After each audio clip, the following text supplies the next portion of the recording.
عامر خان سے میری ملاقات ہوئی، میں نے اس کو کوئی دین کی بات نہیں کی، صرف محبت تھی.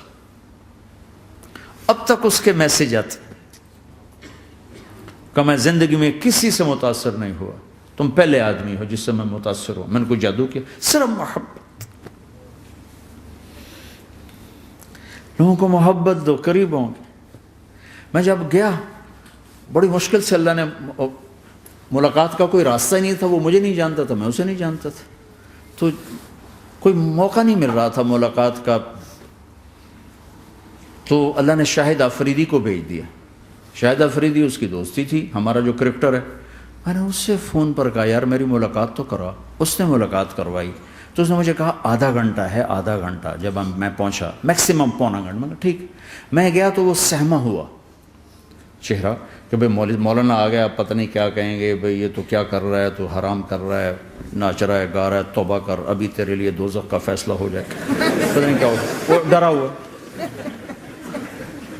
سہما ہوا تھا. تو میرا ایک دور کالج لائف تھا. میرے اللہ نے مجھے ہدایت دی اور میں 3 دن کے لیے میں اس دوست کو، اس کی نسلوں کو دعائیں دیتا ہوں جو مجھے زبردستی پکڑ کے لے گیا. نہ میرا تبلیغ سے کوئی تعلق، نہ واسطہ، نہ میں کوئی ان سے متاثر. ایک لڑکا تھا، بنگالی تھا، گشت کرتا تھا، لیکن میں اس سے ذرا متاثر نہیں ہوا. میرا دوست متاثر ہو گیا تھا، تو میں تو ان کے قریب سے نہیں گزرتا تھا. تو وہ اور میں اسکول میں اکٹھے آ رہے تھے، کالج میں اکٹھے آ رہے تھے. تو وہ متاثر ہوا، وہ 3 دن کے لیے جا رہا تھا، تو مجھے بتائے بغیر میرا ہاتھ پکڑ کے لے گیا. مجھے کام ہے، چلو میرے ساتھ. اور میں اس کو انکار نہیں کر سکتا تھا، یہ میرا اس کا تعلق تھا. اب بھی اسی طرح بھائیوں جیسا تعلق. میں اس کا احسان ماں، مجھے زبردستی لے گیا. ہمارے پنجابی کی مثال ہے، کبے نو لت لگی وہ سیدھا ہو گیا. وہ جو ہوتا ہے ہنچ بیک ہوتا ہے نا، اس کو کسی نے لات ماری تو وہ سیدھا ہو گیا. مہربانی بھائی تیری لات سے میں سیدھا ہو گیا. تو مجھے تو وہ کبے والی لت پہ گئی.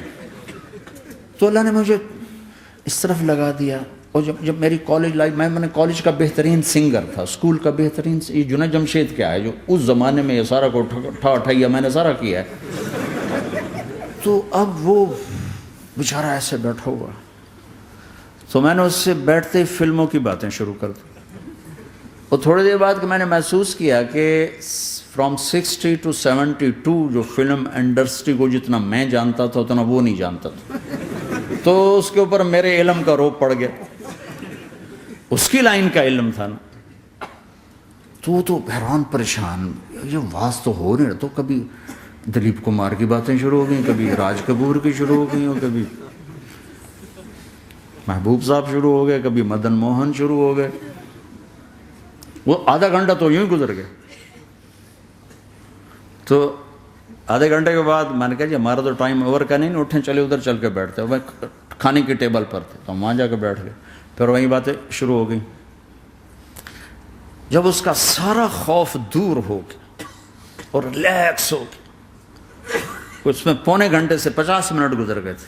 تو پھر میں نے کہا عامر بھائی آپ حج پہ آئے ہیں، اگر آپ اجازت دیں تو آپ کو اپنے نبی کا حج سنو. کہنے لگے ہاں جی ضرور سنائی. پھر میں 1.25 گھنٹہ بولتا رہا اور وہ ایسے کر کے یہاں سے وہ یوں نہیں ہوا. 1.25 گھنٹہ ایسے بیٹھ کے یوں سنتا، ہلا نہیں اپنی جگہ سے. لوگ محبت کے بھوکے ہیں، تم فتوے دینا شروع کر دیتے. 2 گھنٹے کی ملاقات کے بعد جب ہم نکلے تو نیچے تک چھوڑنے آیا عامر خان. حج کے بعد میں نے کہا ایک ملاقات اور ہو جائے گا، ضرور ہوگی. پھر اس کا میسج آیا کہ میں مدینے چلا گیا ہوں، معذرت چاہتا ہوں. میں نے کہا میں مدینے آ جاؤں گا. میں مدینے پہلے ہو آیا تھا حج سے پہلے. تو اس نے کہا کہ آپ 14 تاریخ کو آ جائیں، 4 سے 6 کا ٹائم میں نے آپ کے لیے رکھا ہے. تو میں، جنید اور ایک اور ساتھی ہم دوبارہ وہاں چلے گئے. 4 بجے 4:15 ہم اس کے ساتھ ہماری سٹنگ شروع ہوئی. 4:15 سے 10:15 تک 6 گھنٹے مسلسل. اور اس کے ماتھے پہ ذرا نشان نہیں آیا کہ میں بور ہو رہا ہوں. اور اس کے بعد ہم اٹھے، اس کا جی نہیں چاہ رہا تھا کہ ہم اٹھ کے چلے جائیں. محبت. پھر ایک امتحان پڑ گیا. میں اجتماع میں تھا ریمنڈ کے پچھلے سال. اس کا میسج آ گیا میری فلم تلاش آ رہی، اس کی کامیابی کی دعا کرو. لے بھی اے چنگی بڑی. میں نے کہا اب کیا کروں؟ جواب دینا بھی ضروری، دعا بھی نہیں ہو سکتی، کیا کروں؟ تو جب وہ میسج آیا تو میرے سامنے کوئی 10-12 علماء بیٹھے تھے. میں نے کہا بھائی یہ میسج ہے، اس کا جواب کہا جی یہ ہمارا فیلڈ نہیں تمہارا ہے، تو ہی جواب دے. میں سارا دن سوچتا رہا، مجھے کوئی جواب سمجھ میں نہیں آیا کہ جان بھی بچ جائے، جواب بھی چلا جائے. پھر اگلا دن بھی گزر گیا، مجھے کچھ سمجھ میں نہیں آیا. میں عصر کا وضو کر رہا تھا، ایک دم اللہ نے ایک مضمون دل میں ڈالا. تو میں نے فوراً بیٹھ کے اس کو میسج کیا کہ عامر بھائی جو کریٹو ہوتا ہے نا ذہن، یہ اللہ کسی کسی کو دیتا ہے. تخلیقی ذہن یہ اللہ تعالیٰ کسی کسی کو دیتا ہے، ہر ایک کو نہیں دیتا. اور یہ اللہ کی بہت بڑی عطا ہوتی ہے. اور میں نے تمہارے ساتھ جو وقت گزارا اس میں نے دیکھا کہ اللہ نے تمہیں تخلیقی ذہن دیا ہے، تم کریٹر ہو. اور جو لوگ اس ٹائپ کے ہوتے ہیں وہ کامیابی ناکامی کی پرواہ نہیں کرتے، وہ اپنے کام سے کام رکھتے ہیں. آپ کا بھائی تو فوراً اس کا میسج آیا، آپ ٹھیک کہہ رہے ہیں، آپ ٹھیک کہہ رہے ہیں. بات ہو گئی. پھر میں تھا ہانگ کانگ، میں نے وہاں سے اس کو میسج کیا. دیکھو کسی مصروف آدمی کو براہ راست فون نہ کیا کرو، میسج کیا کرو کہ میں آپ کو فون کر سکتا ہوں، چونکہ میں اس کا بہت ستایا ہوا، بہت ستایا. تو میں نے اسے میسج کیا کہ میں طارق جمیل ہانگ کانگ میں آپ کو فون کر سکتا ہوں، میں آپ کو فون کر سکتا ہوں. میں ہمیشہ اسے، اب بھی میرا فون پہ رابطہ ہے، میں پہلے اسے میسج دیتا ہوں میں آپ کو فون کر سکتا ہوں. اگر اس کا جواب نہ ہے پھر میں نہیں کرتا ہوں.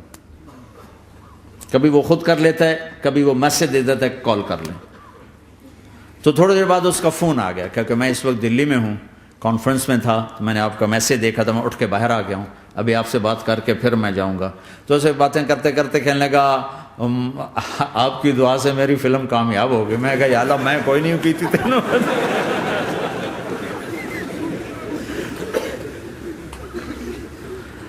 بھائیو محبتیں بانٹو، نفرتیں تو پہلے ہی بہت پھیل چکی. نشہ پلا کے گرانا تو سب کو آتا ہے، مزہ تو تب ہے کہ گرتے کو تھام لے سب.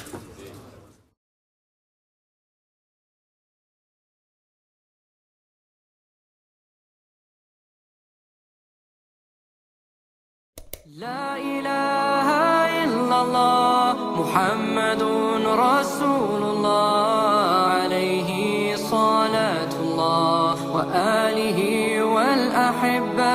لا إله إلا الله محمد رسول الله عليه صلاة الله وآله